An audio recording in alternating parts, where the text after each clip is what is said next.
काश हमने अपने बच्चों के सामने कुरान कसरत से खोला होता, हमने अपने बच्चों के सामने मुसल्ले बिछाए होते, हमने अपने बच्चों के सामने तस्बीह हाथ में ली होती, तो आज मिंबरों से चीख के ये कहना नहीं पड़ता तुम्हारी मस्जिदें खाली है, तुम्हारे घरों में कुरान नहीं है, ये कहने की जरूरत नहीं पड़ती। खुदा की कसम, जब सारे ही पढ़ते ना तो फिर बच्चा भी कुरान लेके बैठ जाता, बच्चा भी कुरान लेके बैठता। क्यों? क्योंकि बच्चे वो नहीं करते जो हम कहते हैं, बच्चे वो करते हैं जो हमें करता हुआ देखा करते हैं। बच्चे हमारे कहने पे अमल कम और करने पे ज्यादा अमल करते, करने पे ज्यादा अमल करते। तो पहली बात तो हमें ये करनी है कि हमें अपने बच्चों के सामने दुरुस्त तरीके से रहना है। कैसे रहना है? दुरुस्त तरीके से रहना। हमारी नस्लें जो बिगड़ रही है ना, इसका जिम्मेदार सिर्फ मोबाइल नहीं है, सोशल मीडिया नहीं है, इसकी सबसे बड़ी वजह यह है कि हमने अपने बड़ों में बैठना छोड़ दिया है।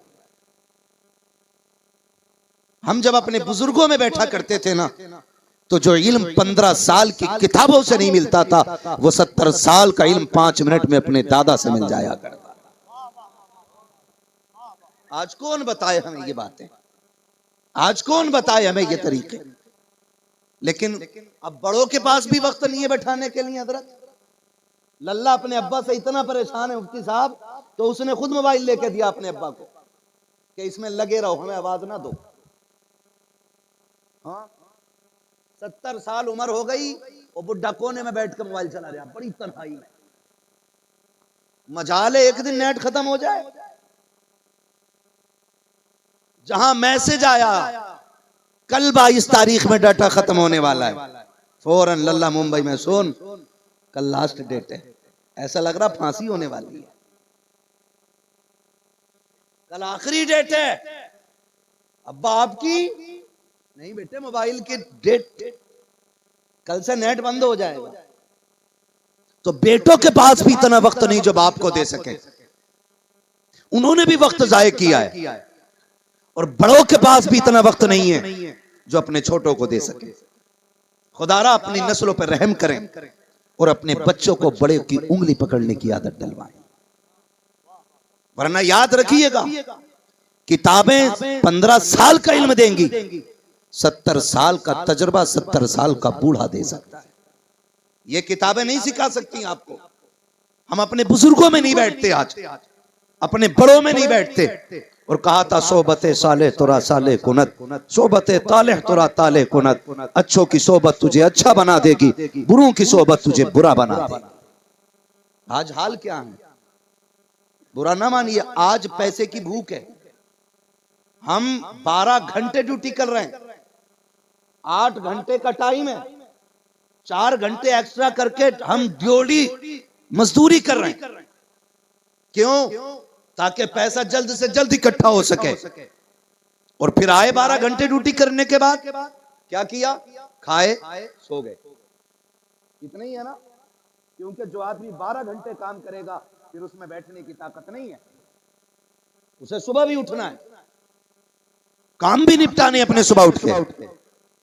तो जो बंदा 12 घंटे ड्यूटी करेगा वो आके सोएगा। अब सबसे बड़ा नुकसान क्या है, हमारे बच्चे क्या कर रहे हैं हमें कोई फिक्र नहीं, बस शाम को बिस्तर पे चाहिए। इतना एक बाप की जिम्मेदारी आज रह गई है।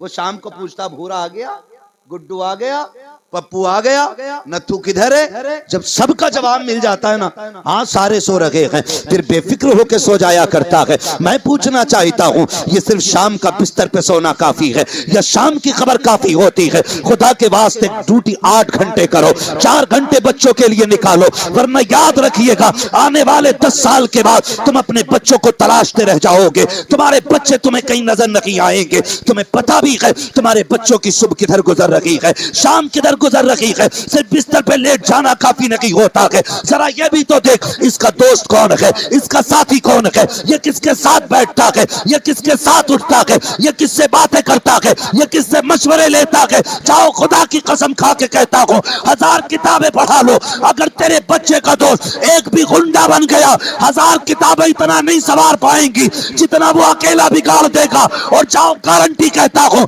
कोई किताब मत पढ़ाओ, किसी अल्लाह वाले के कदमों में डाल दो, 1000 किताबें भी उतना दीन नहीं दे सकती है जितना अल्लाह वाले के कदमों से दिया जा सकता है। नारे तकबीर, नारे रिसालत। तो खुदारा नस्लों का ख्याल करें। अब मसला यह नहीं रह गया है कि कैसे जन्नती बने, मसला यह है अब ईमान कैसे बचे। जन्नत तो बहुत बात की बात है, ईमान बचाना मुश्किल है।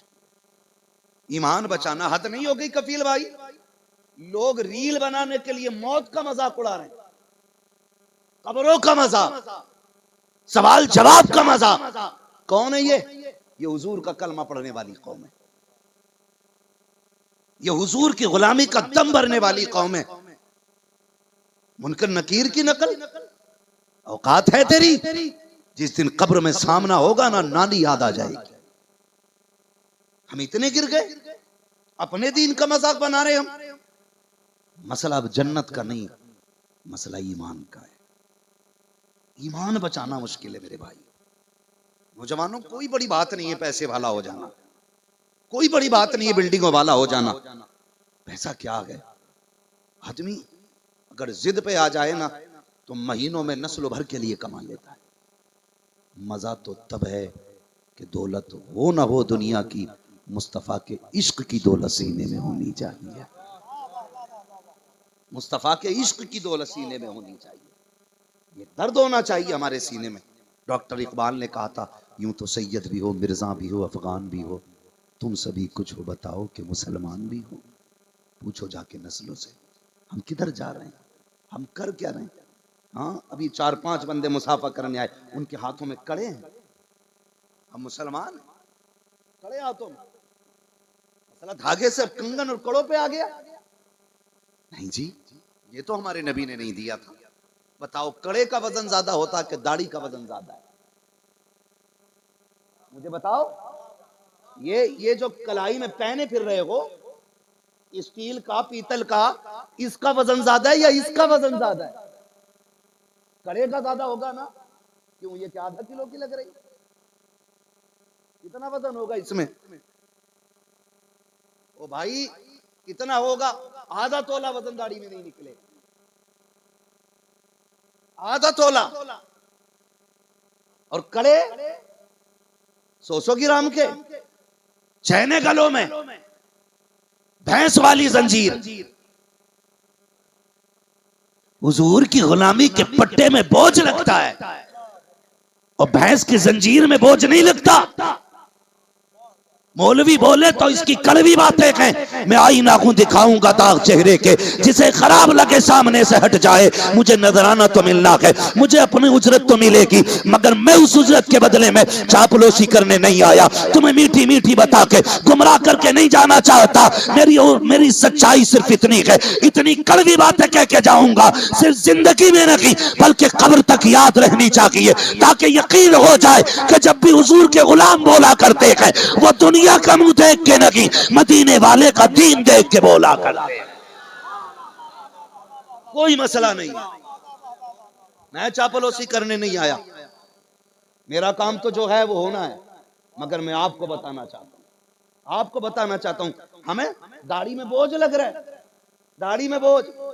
माफ कीजिएगा, इमाम साहब के पीछे वो बंदा खड़ा होता है जिसे वुजू तक करना नहीं आता।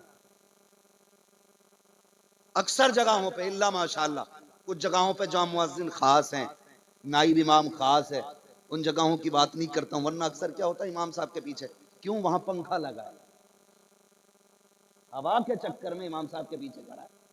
एक बात बताओ, अगर खुदा न करे, अगर इमाम को हद से लाहिक हो जाए और उसे मुसल्ला छोड़ना पड़े, अपनी जगह पीछे वाले को खड़ा करेगा, तो फिर वो क्या करेगा? एक मुल्ला जी थे, टोपी लगा के, दाढ़ी खूब बड़ी थी। लोग कहने लगे कि हजरत नमाज पढ़ा दें। उन्होंने कहा नहीं, मैं धीरे वाली पढ़ा लेता हूं, जोर से वाली नहीं पढ़ाई जाती।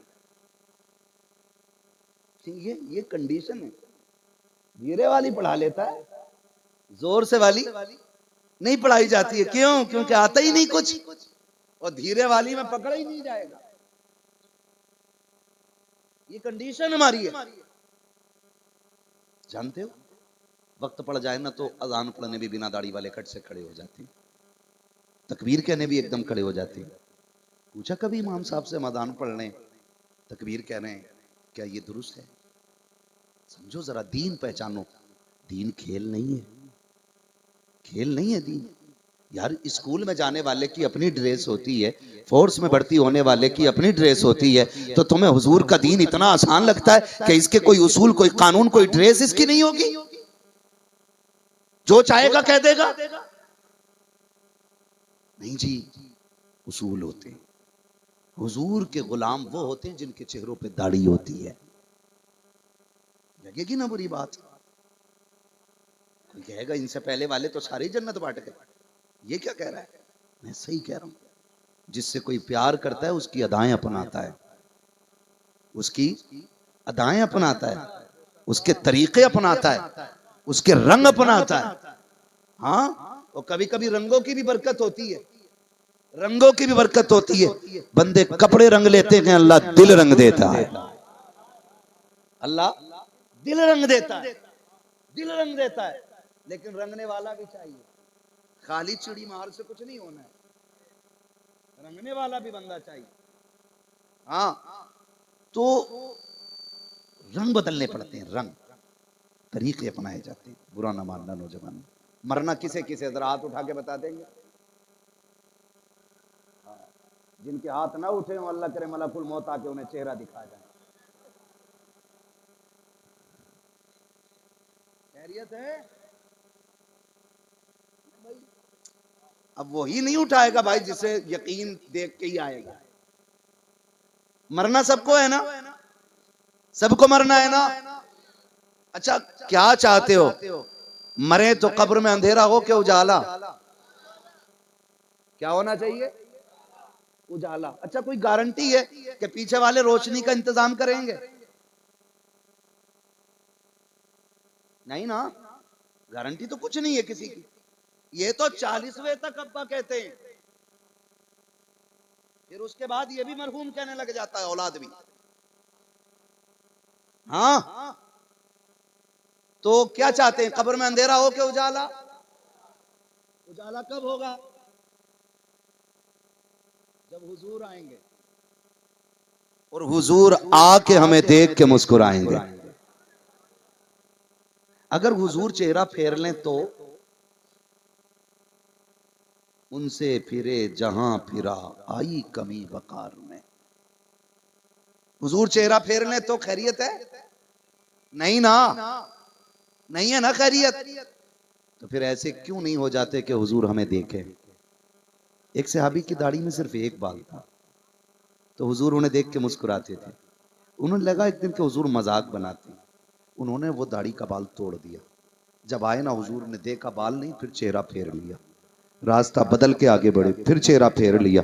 हुजूर खता हो गई, फरमाया दाढ़ी का बाल किधर का? हुजूर मुझे लगा आप मजाक फरमाते, मैंने इसलिए वो तोड़ दिया। फरमाते मैं तेरी दाढ़ी के बाल को देख के मजाक नहीं करता था, तेरा एक बाल था, उसे फरिश्ते चूमने के लिए भीड़ लगाए रहते थे, मैं तो फरिश्तों को देख के मुस्कुराया करता था। अल्लाह अकबर। एक बाल अगर टूट जाए, खुदा की कसम मुस्तफा चेहरा फेर लेते हैं। जरा दिल पे हाथ रख के बताओ, मदीना जाने की तमन्नाएं रखने वालों, हुजूर की गुलामी का दम भरने वालों, हर जुमे को दाढ़ी मुंडा के नहार नाली में बहाते हो, क्या हुजूर को इसकी तकलीफ नहीं होती होगी? रोज उस तरह चला करके सुन्नत पर गंदी नालियों में बहा दिया करते हो, तब मुस्तफा की गुलामी का एहसास कहां चला जाता है? जब हुजूर की सुन्नत को उठा करके गंदे पानी में डाला जाता है, तब गुलामी ये मुस्तफा का एहसास किधर जाता है? और तुम्हें खुदा का वास्ता अपने चेहरे पे दाढ़ियां सजा लो, ताकि जब तुम्हारा चेहरा कफन में लिपट के चले और कोई पूछे ये कौन जा रहा है, तेरा जनाजा खुद ये कहे लहद में इश्क रुखे शाह का दाग लेके चले, अंधेरी रात सुनी थी, चराग लेके चले। खुदा की कसम फख्र से कहोगे इश्क मुस्तफा की गुलामी में दुनिया से जा रखे हैं। और जब कब्र में पहुंचोगे आका आएंगे, मुस्कुराएंगे, फरिश्ते कहेंगे मा कुंता तक़ूलु फी हक़्क़ हाज़िर रजुल, इनके बारे में क्या कहता था। उनके मुस्कुराहट देख के फिर फख्र से कहना इन्हें जाना, इन्हें माना, न रखा गैर से काम, लिल्लाहिल हम्द में दुनिया से मुसलमान गया। नारे तकबीर, जरा दोनों हाथों को उठाकर नारे तकबीर, नारे रिसालत, इश्क़े मुस्तफा, उम्मते मुस्तफा, अज़मते इस्लाम, पैगंबरे इस्लाम, जश्न ईद मिलादुन नबी, हज़रत अल्लामा मुफ्ती हम्माद साहब क़िबला व अल्लाह हुसैन नगर। ओ भाई